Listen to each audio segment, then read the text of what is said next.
we'll do one more chapter here. So we've got Vaenuth up next.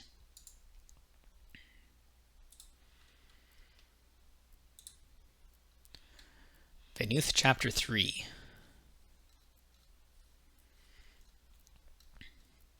Oops.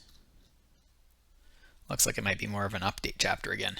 So last time that we read Vaenuth, she had been setting off from Rainrest towards Nokair. She had accepted a job from Master Kivrad of Rainrest to travel north through the Yurna Mountains and to some place called the Logren Rivers in order to procure a stone that he had requested.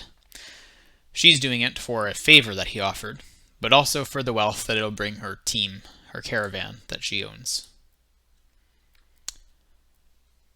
Vaenuth 3, 8th of the 6th moon, years since Orish, 1478. The road town of Nokair was nestled against the gradual slope of a Yurna foothill. Even more than Rainrest, the village was built amongst the forest, with enormous trees rising from between and sometimes within the wooden buildings, casting shadows upon the makeshift dirt streets. Having seen more of the world than many of them, Vaenuth often marveled that no matter how many leaves were between her and the sky, the heat was hot enough to burn all the water out of her. She drank so much as they rode that she found herself eager for the next break to relieve herself. Some of the others drank less than her, and some drank more. Once they began the real journey, she'd manage their supplies in ration drinks, no matter how harsh that was. In the expanse, control was the difference between life and death. She smirked. It seemed to be so, even on the rainy side of the Yurna Mountains. Here, I'm just going to adjust that. I'll have to edit this out after.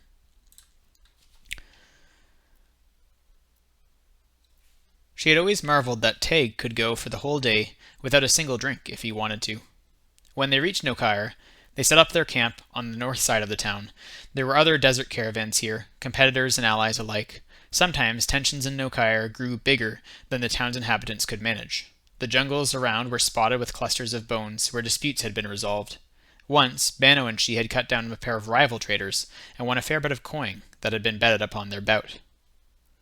The border town employed at least a dozen men and women they called mediators. For each caravan camped outside, there was a representative of the village to tend to their needs.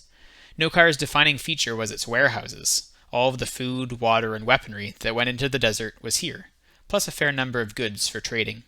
In fact, as far as Vaenuth had seen, no men in Nokair worked as harvesters or craftsmen. Though the magistrate answered to the Emperor of Numenacris, be he immortal or a man in a mask, Nokair and its rulers must have been drowning in gold and iron. In the center of the town was a massive longhouse where the magistrate and his family lived.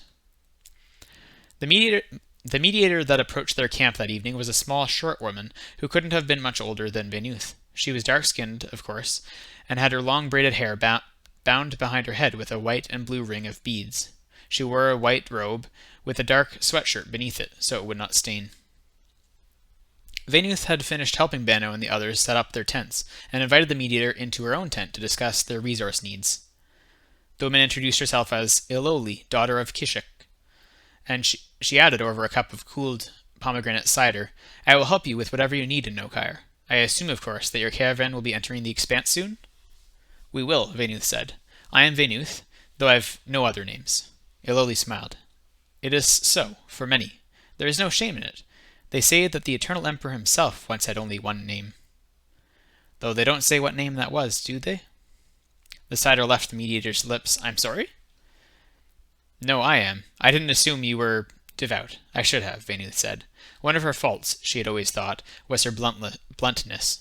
She didn't know when to not speak. "I've prepared a list of food supplies we'd like to purchase. Where we're heading, the majority of our trade goods will also be food, so it is a long list." "You've the capital to afford it, of course," Iloli said. She was pretty in her own way, though her small size made her seem childlike. Vaenuth had seen many girls like her before. "Of course," the caravan leader said, quietly. She was thoughtful. 2 days hence they would depart for the desert. Once Iloli and she had bartered for the foodstuffs, she went to find Bano and Luro, who were playing a game of dice. She joined them, and later Ellie and Julian joined as well. Those two came together, and Vaenuth gave Ellie a wink when the others couldn't notice. Ellie just stared at her.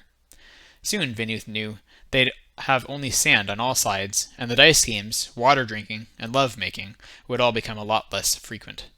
She was curious to see what their new boy would think of the slithers.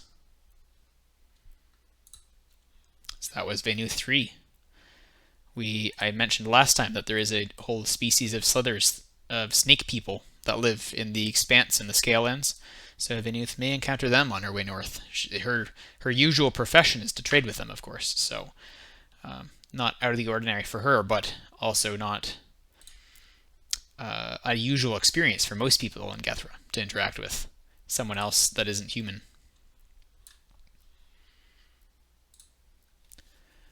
All right, so I think that's it for our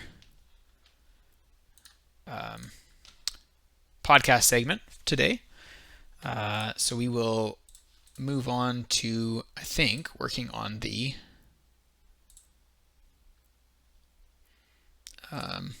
wiki. Let me just get that pulled up.